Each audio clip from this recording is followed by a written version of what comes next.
The California Health Department suggests you may want to pack fentanyl test strips for your spring break trip. Those strips can check any drug to see if it's laced with a deadly opioid. But they're already proving to be a controversial tool to prevent overdoses. Action News reporter Alyssa Flores is here in the studio with more on how these fentanyl test strips work. Alyssa. Graciela Dale, health officials admit this is not the best solution to fight the opioid epidemic, but fentanyl test strips can save lives. It's a simple yet controversial idea, a paper strip that can tell you if the drugs you have contain fentanyl. They're being distributed by health clinics and harm reduction organizations across the country. As fentanyl overdoses are at an all-time high in America, the strips are intended to be a quick way to find out if drugs like cocaine, Percocet, or Oxycontin are laced with powerful, deadly fentanyl. We have to meet people where they are. And I think that the recognition from the harm reduction community is that if fentanyl is out there, unless and until we really curb every single supply line of fentanyl, we really need to protect people in the meantime. Dr. Racevora says the strips are similar to other at-home tests. Mix the substance with water, dip the test strip in for 15 seconds, and wait 2 to 5 minutes for a result. 2 lines means negative for fentanyl. 1 line means positive for fentanyl. Dr. Vora says it's important to remember these strips don't eliminate deadly risks. Will not detect some of this newer stuff that we're seeing.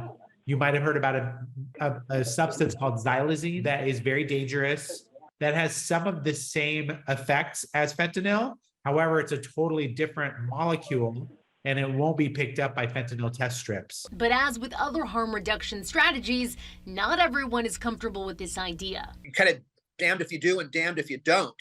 But if it's going to save somebody's life, how do we disagree with that? Flint Anderson is the executive director of Parents and Addicts in Need. There's an argument to that side that says that we are sending the wrong message to our youth that, okay, it's okay to go ahead and use other drugs if you want to.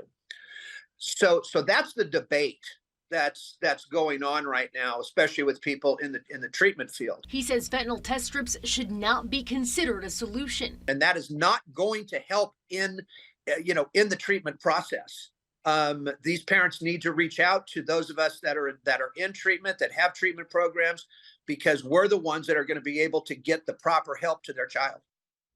Now, the website Fentcheckorg is a website that maps out the places that distribute these fentanyl test strips. There aren't any locations in the Central Valley right now, but they are widely available in the Bay Area and in LA at health clinics and even bars and breweries, too. Graciela?